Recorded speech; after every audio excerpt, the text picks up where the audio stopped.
सभी को हरे कृष्णा। उम्मीद करता हूँ आप लोग अच्छे होंगे। आज हम बात करने वाले हैं महादशा अंतरदशा के फल के बारे में। अगर आपकी कोई दशा चल रही है, किसी ग्रह की दशा के बारे में आपको जानना है कि उस दशा में मुझे कैसे फल मिलेंगे, किस चीज़ों की प्राप्ति हो सकती है, मेरे सूर्य की दशा में किस चीज़ों की प्राप्ति हो सकती है, मेरे बुध की दशा में, केतु की दशा में, तो आज हम उसका फल निकालना सीखेंगे कि किसी महादशा या अंतर्दशा का फल कैसे निकालें बहुत आसान तरीके से। तो इसके लिए एक सूत्र है जिसमें हम लोग मल्टीप्लाई और डिवाइड करते हैं, गुणा और भाग देकर निकाल सकते हैं ग्रह की स्थिति राशि को देखकर। तो देखते हैं, इसमें सबसे पहले हमें चाहिए होती है लग्न की संख्या। लग्न पे किस नंबर की राशि है, क्या नंबर लिखा हुआ है। फिर जिस ग्रह का हम निकाल रहे हैं, जैसे यहाँ पे हम गुरु की महादशा का फल निकाल रहे हैं, तो गुरु किस राशि पे बैठा हुआ है। जैसे गुरु यहाँ पे 7 नंबर पे बैठा हुआ है, 7 नंबर की राशि तुला राशि पे बैठा हुआ है, तो हम लोग 7 नंबर को मल्टीप्लाई गुणा करेंगे लगने की संख्या के साथ। फिर हम लोग क्या करेंगे, भाग देंगे 27 से, और फिर जो इनमें से आएगा फिर हम लोग क्या करेंगे, उसको मल्टीप्लाई करेंगे, गुणा करेंगे जो जिस ग्रह का हम निकाल रहे हैं उसकी महादशा कितने वर्ष की होती है उससे। जैसे गुरु की महादशा होती है 16 वर्ष की, तो उससे फिर हम लोग 16 से मल्टीप्लाई करेंगे, गुणा करेंगे, फिर जो आएगा उससे हम लोग 27, उसको हम लोग 27 से भाग देंगे। तो आगे देखते हैं एग्जाम्पल के साथ, उदाहरण के साथ हमें बहुत अच्छे से समझ में आ सकता है। तो यहाँ पे हमने ले ली है लग्न की संख्या, जो कि आप देख सकते हो 1 है। तो लग्न की संख्या ले ली हमने, 1 यहाँ लिख ली।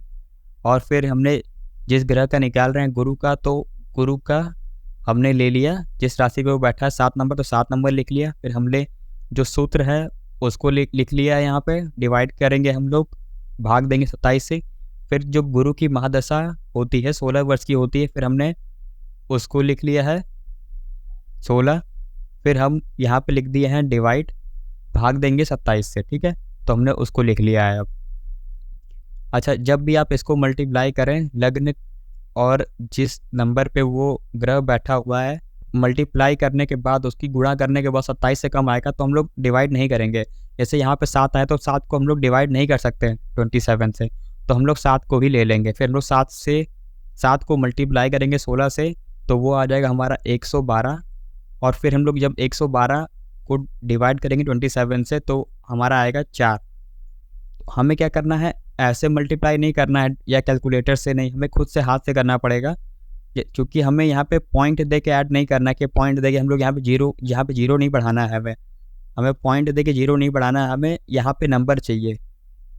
तो जैसा कि आप देख रहे हो 27 का जब हम लोग 4 बार में लेंगे तो यहाँ पे 108 आएगा, और फिर 112 से जब हम लोग माइनस करेंगे तो यहाँ पे हमारा क्या आएगा, 4 नंबर आएगा। तो ये इम्पॉर्टेंट है हमारे लिए, 4 नंबर बहुत महत्वपूर्ण है हमारे लिए। और हम लोग एक और एग्जांपल देते हैं। जैसे इसमें तो 27 से भाग नहीं दिया हम लोगों ने यहाँ पे, क्योंकि 27 से कम था। दूसरी कुंडली में देते हैं हम लोग जिसमें 27 से ऊपर आए। तो यहाँ पे मैंने एक कुंडली ले ली है जिसका लग्न का नंबर है 11, कुंभ लग्न है, और उसमें हम लोग निकालेंगे शुक्र की महादशा का फल, और शुक्र बैठा है 3 नंबर पे। तो हमने यहाँ पे 11 नंबर का लग्न था और 3 नंबर पे शुक्र बैठा है, तो हमने उसको लिख लिया 11 नंबर और फिर 3 नंबर। फिर हमने जो सूत्र में लिखा हुआ 27 से डिवाइड करने के लिए लिख लिया, और जो शुक्र की महादशा होती है वो होती है 20 वर्ष की, तो हमने फिर उसको लिख लिया। और फिर सूत्र में दिए गए 27 को लिख लिया डिवाइड करने के लिए। यहाँ पे जब हमने 11 को मल्टीप्लाई किया 3 से, गुणा किया, तो हमारा आया 33। फिर हम लोग क्या करेंगे, 33 को भाग देंगे 27 से, तो यहाँ पे आ गया हमारा 6। तो इसको हल करने के बाद हमारा आया 6। तो हम लोग क्या करेंगे, अब 6 को मल्टीप्लाई करेंगे 20 से, 20 से, तो फिर हमारा क्या आ गया 120। तो फिर हम लोग क्या करेंगे 120 को, फिर हम लोग क्या करेंगे 120 को 27 से भाग देंगे। तो भाग देने पे क्या आया, 27 से जब हम लोग भाग देंगे 120 को, तो यहाँ पे हमारा आ गया 12 नंबर। ये नंबर हमारे लिए बहुत ज़्यादा इम्पॉर्टेंट है। जो नंबर आएगा हमारा आखिरी में, जैसे यहाँ पे हमारा नंबर आया 4, ये हमारे लिए बहुत इंपॉर्टेंट है। जो आखिरी में हमारे पास नंबर आएगा, सब कुछ सॉल्व करने के बाद, सब कुछ हल करने के बाद, ये नंबर हमारे लिए बहुत इंपॉर्टेंट है। इसी से हम लोग फल देखेंगे। तो जब हम लोग इस पे आते हैं, ये उसकी स्क्रिप्ट है। जैसे कि यहाँ पे आया था हमारा पहली कुंडली में हमारा आया था 4 नंबर, तो 4 नंबर पे हम लोग देखेंगे। तो 4 नंबर अगर आपका आएगा तो आपको विजय मिलेगी। आप कोई कार्य कर रहे हैं जिसमें आपको सफलता चाहिए, विजय चाहिए, कोई इंपॉर्टेंट काम कर रहे हैं, चुनाव लड़ रहे हैं, तो उसमें आपको विजय की प्राप्ति होगी। और दूसरे कुंडली में हमारा क्या आया, 12 नंबर आया, तो उसका जब हम लोग फल देखेंगे 12 नंबर, तो ये बहुत ही आनंद का समय है आपके लिए, बहुत आनंदमय समय बीतेगा, बहुत आराम से आपकी ये महादशा जाएगी, बहुत सुखद रहेगी आपकी ये महादशा। तो जो भी नंबर आएगा आप उसको स्क्रिप्ट से देख लीजिएगा, जो भी आपका नंबर आए, ठीक है, 1 से 27 तक। अगर आपका नंबर 0 आता है तो भी आपको 27 लेना है, 27 और 0 सेम रहेंगे। अगर डिवाइड आप कर रहे हैं, यहाँ पे 0 आ गया तो आपको 27 और 0 बिल्कुल सेम ही होंगे आपके लिए। ये एक राशि बेस्ड कैलकुलेशन है, इसमें हम लोग दृष्टि का या किसी नक्षत्र का फल नहीं लेते हैं। ये एक छोटी सी इसमें कैलकुलेशन होती है जो कि आपको बता सकती है। ये पूरी तरीके से एक्यूरेट तो नहीं है कि आपका मतलब अगर 9 नंबर आ गया, 12 नंबर आ गया तो उसके लिए बहुत आनंदमय ही रहेगा।